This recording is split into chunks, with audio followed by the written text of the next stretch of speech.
దేవుళ్ళారా, పాత నిబంధన గ్రంథంలో కొన్ని వాక్య భాగాలు ఉన్నాయి. యేసు క్రీస్తుకి సాదృశ్యంగా వ్రాయబడిన వాక్య భాగాలు ఉన్నాయి. ఉదాహరణకు అరణ్యంలో ఇశ్రాయేలు పాలు ప్రవహించిన దేశానికి ప్రయాణం చేస్తున్నప్పుడు తాపకరమైన సర్పముల చేత కరువబడి అనేక మంది చనిపోతున్నప్పుడు దేవుడైన యెహోవా మోషేకు సెలవిచ్చిన దాన్ని బట్టి మోషే భక్తుడు ఎత్తడి సర్పమును చేసి దానిని స్తంభం మీద నిలవబెట్టినప్పుడు దానిని నిదానించి చూసిన వారు, అంటే ఎవరైతే పాము చేత కలవబడతారో ఎక్కబడిన ఆ ఇతడి సర్పాన్ని నిదానించి చూసినప్పుడు వారు బ్రతికారు అని వాటిని తెలియజేస్తుంది. అదేవిధంగా మనిషి కుమారుడు కూడా ఎత్తబడతాడు అని అన్నారు. ఆ మాట చదువుకున్నాను చూడండి. యోహాను రాసిన సువార్త 3వ అధ్యాయం 14వ వచనాన్ని చదువుకున్నాం. అరణ్యంలో మోషే సర్పమును ఎలా ఎత్తెనో అలాగే విశ్వసించు ప్రతివాడు నశింపక ఆయన ద్వారా నిత్య జీవం పొందినట్లు మనుష్య కుమారుడు ఎత్తబడవలెను. అంటే ఇక్కడ చూడండి, ఇక్కడ ఎక్కడి సర్పం అరణ్యంలో ఎత్తబడింది, దాన్ని నిదానించి చూసిన వారు బ్రతికారు. అదేవిధంగా యేసు క్రీస్తు కూడా ఎత్తబడతాడు. అంటే యేసు క్రీస్తు గారు శిలువలో చనిపోతారు. అయితే ఆయన వైపు చూసిన వారు, ఆయన విశ్వాసం ఉంచిన వాడు నశింపక నిత్యజీవం పొందుతాడు అని జ్ఞాపకం చేసుకుంటున్నాడు.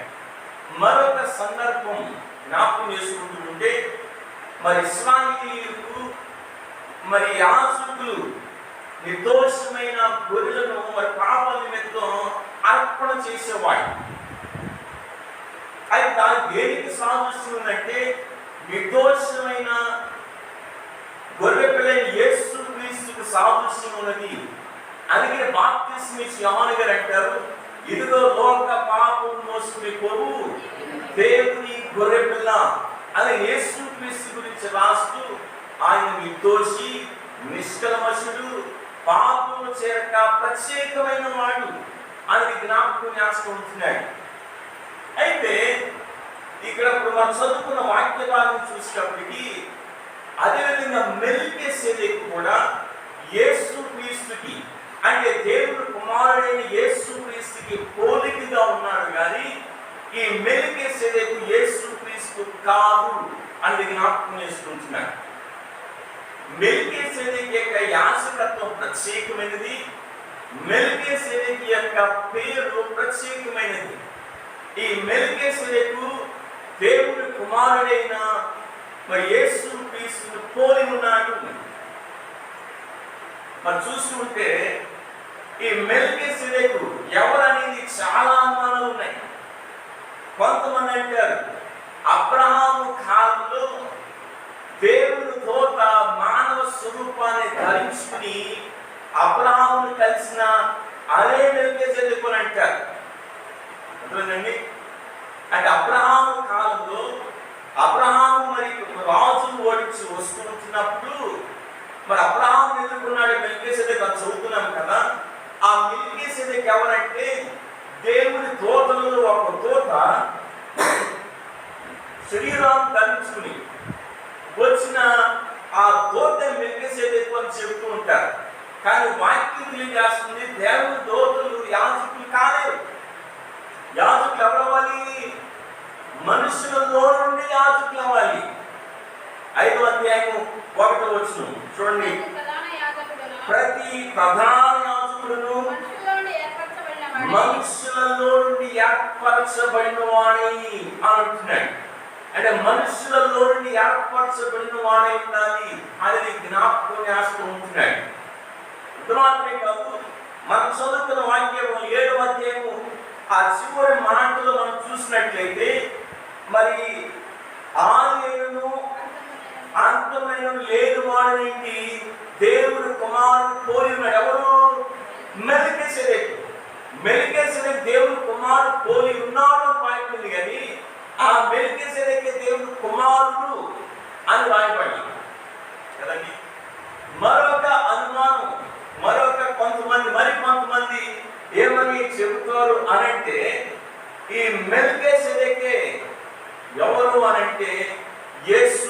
చేసుకొని అంటారు.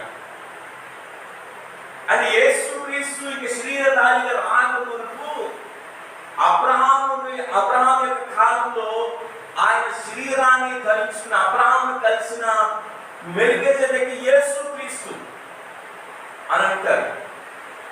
కానీ వాక్యం చెప్పలేదు.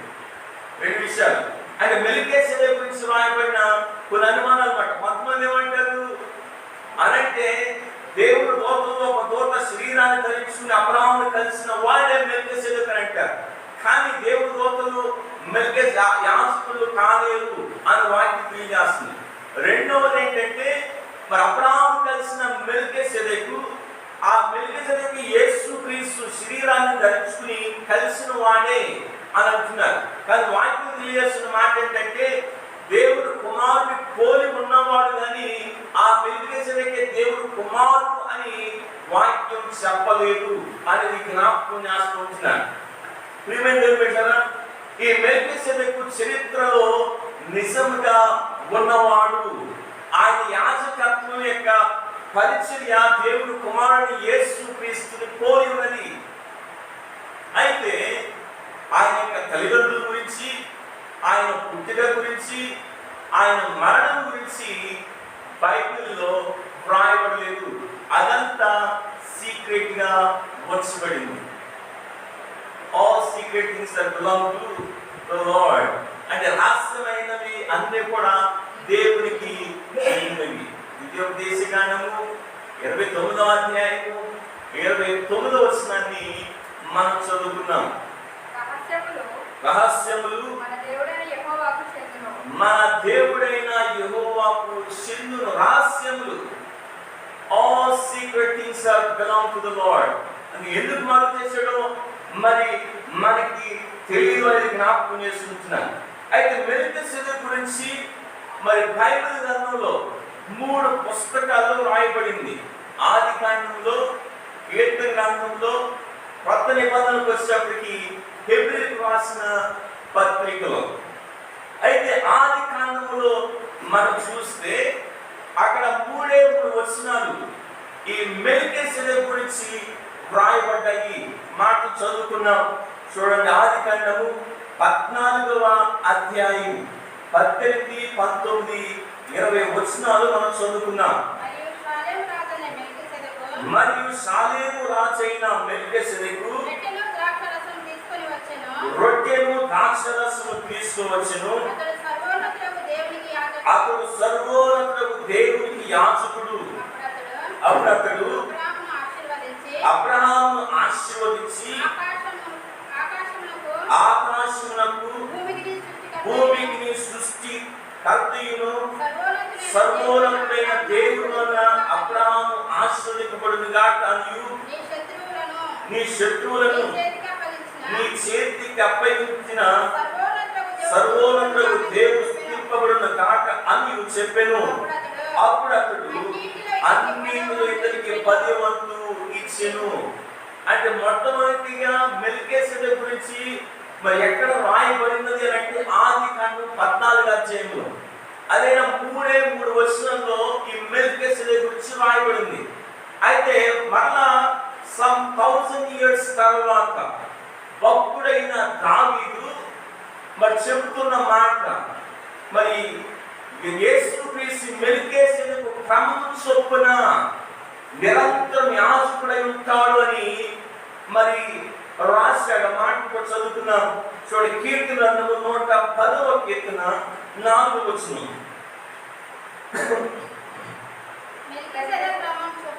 మెల్కీసెదెకు క్రమం చొప్పున నీవు నిరంతరం యాజకుడవైందు అని యెహోవా ప్రమాణం చేస్తున్నాడు. ఆయన మాట తప్పని వాడు. చూడండి, ఇక ఒకే ఒక వచనం. ఆది కాండంలో 3 వచనాలు, ఈ కీర్తనకి ఒకే ఒక వచనం మళ్ళా ఆయన గురించి రాయబడింది మాట. అయితే మళ్ళా some 1000 years తర్వాత హెబ్రీ గ్రంథకర్త ఈ మెల్కీసెదెకు గురించి రాసుకుంటూ వచ్చాడు. హెబ్రీయులకు రాసిన పత్రిక 5వ అధ్యాయంలో మనం చూద్దాం. మరి 6వ అధ్యాయం చివరి వచనంలో మనం చూస్తాం.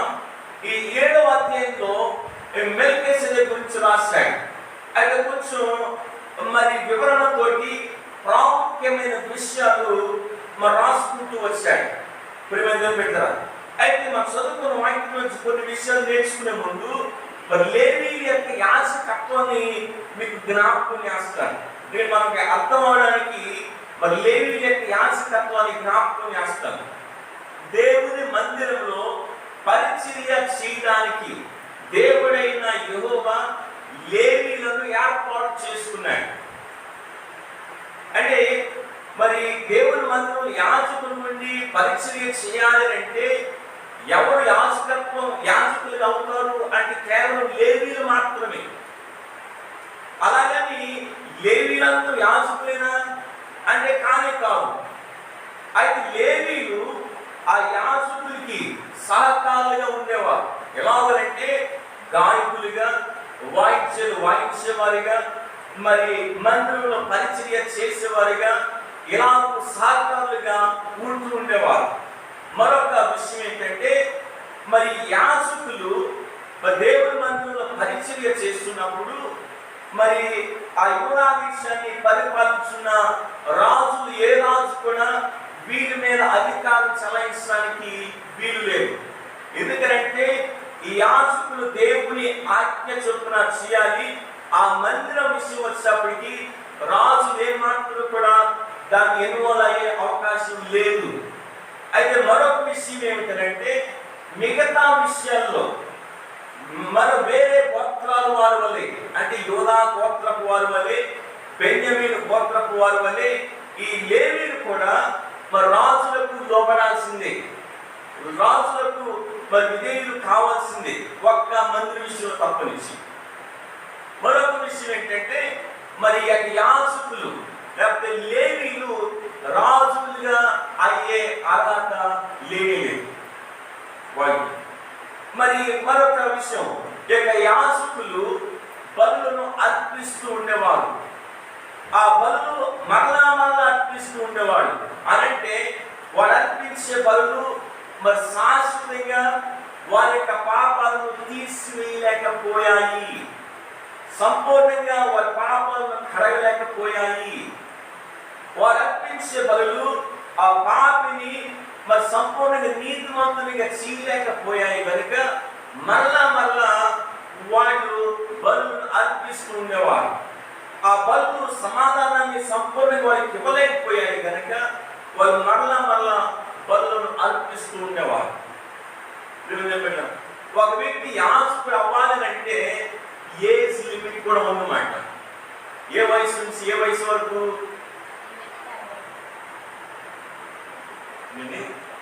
మరి 25వ సంవత్సరం నుంచి 50వ సంవత్సరం వరకు మాట వాళ్ళ మధ్య కాలంలోనే యాజకుడిగా అయ్యే అవకాశం ఉన్నది అనేది కూడా జ్ఞాపకం చేస్తున్నాడు. వాక్యాన్ని చదువుకున్నాం చూడండి. సంఖ్యాకాండము 8వ అధ్యాయము 24-25 వచనం చదువుకున్నాం. 25 ఏళ్ళు మొదలుకొని పై ప్రాయము గల ప్రతివాడు ప్రత్యక్షపు గుడారం యొక్క సేవలో పనిచేయుటకు రావలెను. అయితే 50 ఏళ్ళు వయసు పొందిన పిమ్మట వారు ఆ పని మాని ఓరపడవలెను. ఇది లేవీయుల యొక్క యాజకత్వం. దీన్ని జ్ఞాపకం చేసుకుని మనలాగా మరి ధ్యానించేటప్పుడు ఆ విషయాలు దాన్ని బట్టి మనం అర్థం చేసుకోగలుగుతాం దేవుని వాక్యాన్ని. అయితే మనం చదువుతున్న వాక్య భాగానికి మరొక టైటిల్ ఏమిటి అని అంటే చూసుకుంటే లేవీయుల యొక్క యాజకత్వం కంటే మెల్కీసెదెకు యొక్క యాజకత్వం ఉన్నతమైనది, గొప్పది అని దాని గురించి మనం నేర్చుకున్నాం. లేవీయుల యొక్క యాజకత్వం కంటే మెల్కీసెదెకు యొక్క యాజకత్వం ఉన్నతమైనది, గొప్పది అనేది జ్ఞాపకం చేసుకుంటాం. ఎలాగూ అని కొన్ని కారణాలు ఉన్నాయి. మనం మొదటి కారణం ఏమిటంటే మెల్కీసెదెకు యొక్క యాజకత్వం ఒక దేశానికి చెందినది కాదు, సార్వత్రికమైనది. మెల్కీసెదెకు యొక్క యాజకత్వం ఒక దేశానికి చెందినది కాదు, సార్వత్రికమైనది. మెల్కిసెదెక్ priesthood was universal, not national. ప్రియమైన దేవుని బిడ్డలారా, మరి ఇశ్రాయేలుకు దేవుడు తను తాను మరి యెహోవా అని పరిచయం చేసుకున్నాడు. వారితో పరిచయం చేసుకున్నప్పుడు మరి యెహోవా అనే నామాన్ని వాడు చాలా పవిత్రంగా చూసేవాడు. ఎందుకంటే వారికి ఇవ్వబడిన 10 ఆజ్ఞలు ఒక ఆజ్ఞ, నీ దేవుడైన యెహోవా నామమును వ్యర్థముగా ఉచ్చరింపకూడదు. వ్యర్థంగా ఉచ్చరిస్తే నీవు నిర్దోషిగా ఎంచబడవు, నీవు దోషివి అనేది నిర్గమాకాండము 20వ అధ్యాయము 7వ వచనంలో రాయబడిన మాట. అయితే ఇక్కడ చూసుకుంటే ఇశ్రాయేలు అంత పవిత్రంగా యెహోవా అనే నామమును మరి చూసేవారు, కొలిచేవారు. అందుకనే మనం చూస్తానండి, పాత నిబంధన గ్రంథం ఎబ్రీ భాషలో రాయబడింది కనుక దాన్ని ఇంగ్లీష్లో ట్రాన్స్లేషన్ చేసినప్పుడు మరి యెహోవా అనే మాటకి వచ్చేసేటప్పటికి యెహోవా అనే మాట ఉపయోగించాల. మన తెలుగు బైబిల్లో యెహోవా యెహోవా ఉంది, కానీ ఇంగ్లీష్లో ఎక్కడ కూడా యావే అనే మాట కనబడదు. ఎక్కువగా లార్డ్ అని కనబడుతుంది. లార్డ్ కూడా క్యాపిటల్ లెటర్స్ లో, LORD క్యాపిటల్ లెటర్స్ లో ఉంటుంది. దానికి బదులుగా కొంతమంది ఏవాడంటే యెహోవా అని కూడా వాడారు. అంటే యెహోవా అని వాడడానికి ఇది పవిత్రమైన నామం. దాన్ని మన ఊరికి యావే రాసే ప్రతి ఒక్క యావే అంటే ఇది పవిత్రమైన నామాన్ని వ్యర్థంగా ఉచ్చరింపకూడదు అని వాళ్ళు ఏంటంటే దానికి బదులుగా లార్డ్ ప్రభు అని, తర్వాత యెహోవా అని మరి ఇంగ్లీష్లోనికి ట్రాన్స్లేషన్ చేశారు. మరి ఇలాగ కొంతమంది మనం చూస్తుంటే ఈ యొక్క ట్రాన్స్లేషన్ చేసేటప్పుడు కూడా యావే అనే పదం రాయాలి అంటే ఏం చేసేవాడంట, నది దగ్గర కూర్చునేవాడంట. యావే అని వచ్చిన ప్రతిసారి ఆయన నదిలోనికి వెళ్ళి తలస్నానం చేసి వచ్చి యావే అని పదం రాసేవాడంట. అంటే అంత పవిత్రమైన నామం యెహోవా అనే నామం. మరొక విషయం ఏమిటి అనంటే, ఈ యెహోవా అనే నామం నిబంధనతో కూడిన నామం. ఇశ్రాయేలు తోటి ఆయన నిబంధన చేశాడు.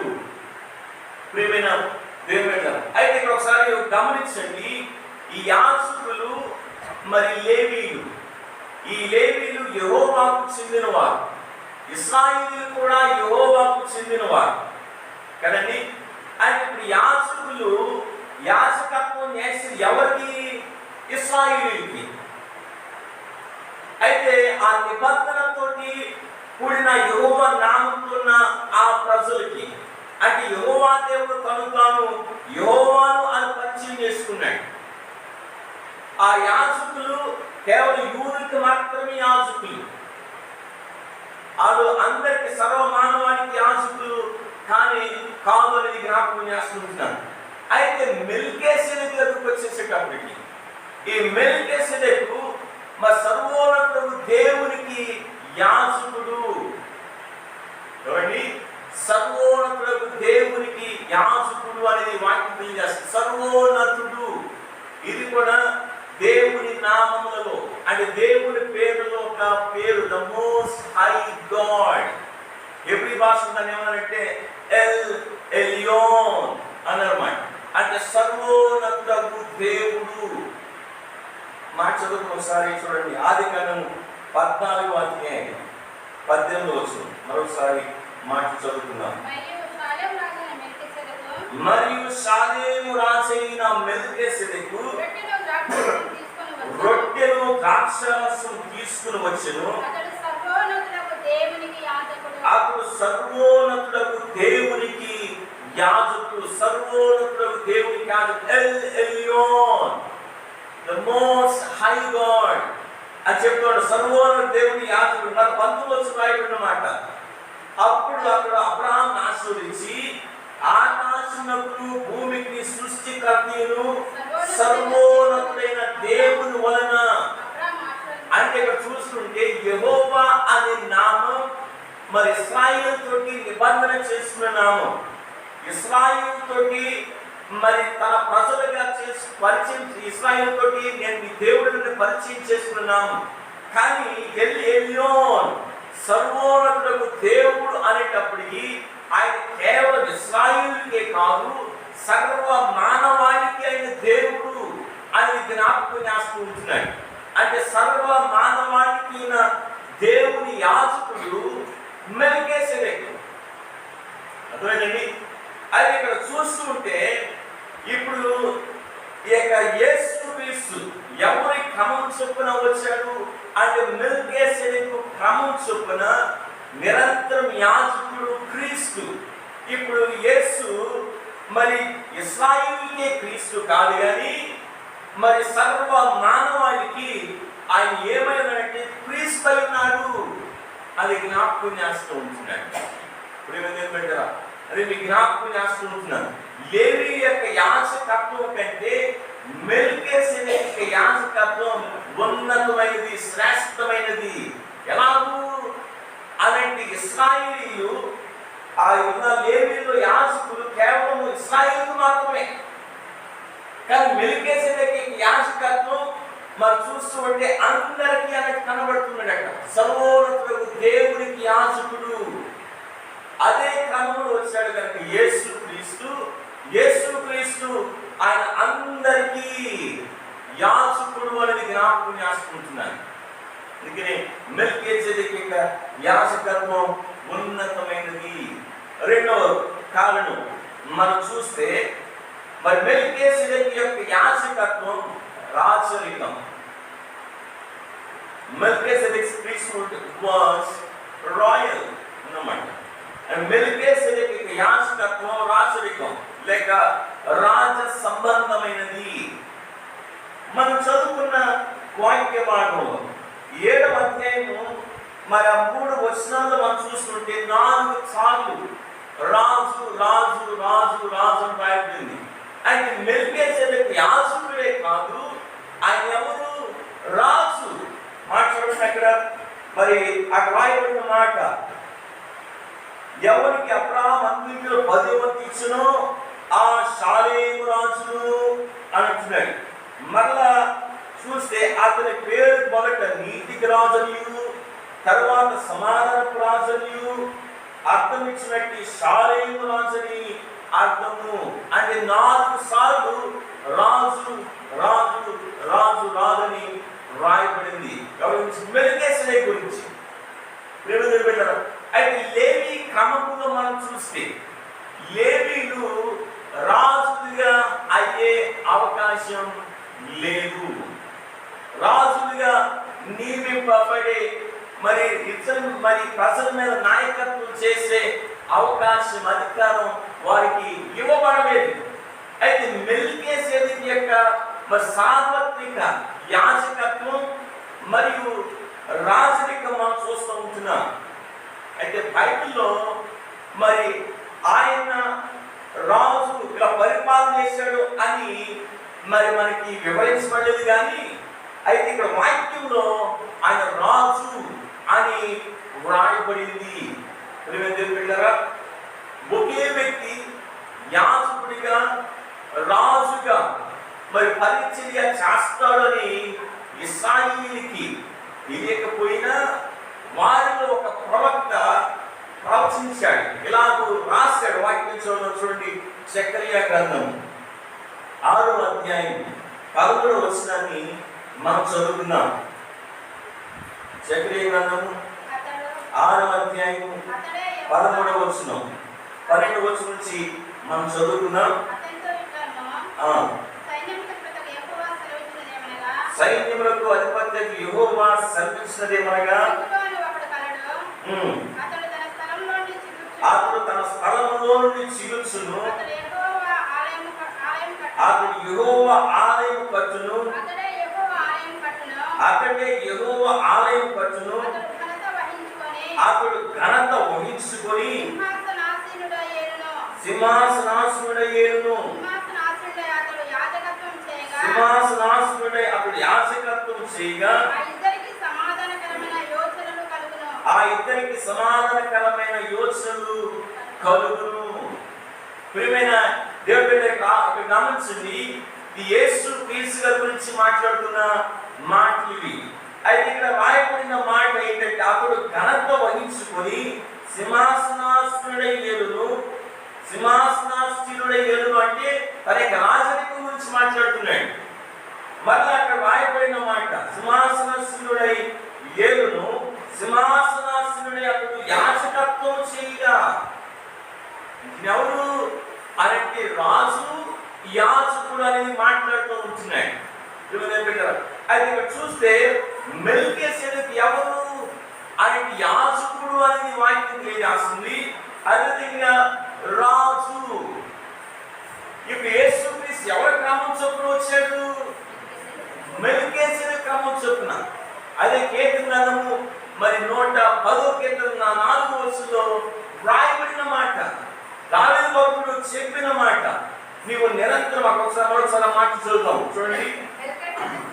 మెల్కీసెదెకు క్రమం చొప్పున నీవు నిరంతరం యాజకుడవైనావు. చూసారండి, మెల్కీసెదెకు క్రమం చొప్పున అని ఇక్కడ చూస్తే మెల్కీసెదెకు మరి యాజకుడు, రాజు. అదే యేసుక్రీస్తు యాజకుడు, మన ప్రధాన యాజకుడు యేసుక్రీస్తు. అదేవిధంగా ఆయన ఎవరంటే రాజు, రాజ్యాన్ని ఏలబోయే ఆయన రాజులకు రాజు అనేది జ్ఞాపకం చేస్తూ ఉంటున్నాను. చూస్తే అందుకనే మెల్కీసెదెకు లేవీ యొక్క యాజకుల కంటే ఉన్నతమైన వాడు, శ్రేష్టమైన వాడు, గొప్పవాడు అనేది జ్ఞాపకం చేసుకుంటున్నాను. కొన్ని విషయాలు ఉన్నాయి, సమయం అయితే ఇక్కడ చూస్తే మీకు మళ్ళా మిగిలిన అంశాలు మీకు జ్ఞాపకం చేస్తాను. అయితే ఇక్కడ మరి గ్రంథకర్త ఎందుకు మరి రాసుకుంటూ వస్తున్నాడు, బ్యాక్గ్రౌండ్ మరొకసారి మీకు జ్ఞాపకం చేస్తుంటున్నాను. ఇక హెబ్రీ విశ్వాసులు మరి యేసుక్రీస్తుని నమ్మడం బట్టి, యేసుక్రీస్తుని విశ్వాసం బట్టి యేసుక్రీస్తుని విడిచిపెట్టేసి మరి మోషే ధర్మశాస్త్రం వైపు వెళదాం అనే ఆలోచన కలిగి ఉన్నారు.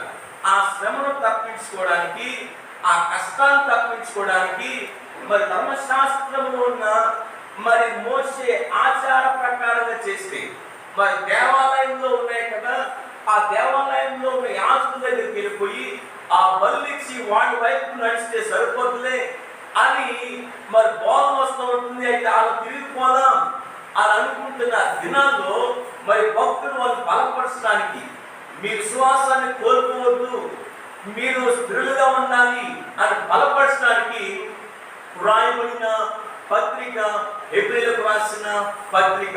అందుకే జ్ఞాపకం చేస్తుంటున్నాడు, మరి లేవీయులు ఉన్న యాజకుల కంటే మన యాజకుడైన యేసుక్రీస్తు ఉన్నతమైన వాడు, గొప్పవాడైన ఆయన ఎలా వచ్చాడు?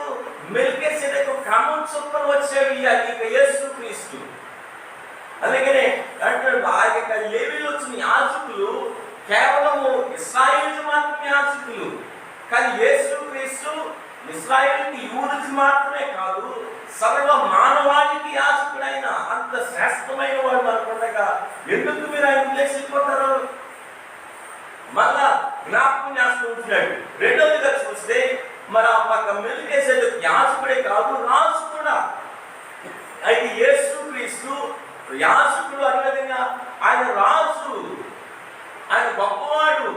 అయితే అటువంటి ఉన్నతమైన వాడికి లేవీ క్రమం చూస్తే యాజకుడు రాజుగా అవడానికి అధికారం లేదు, వీలు లేదు.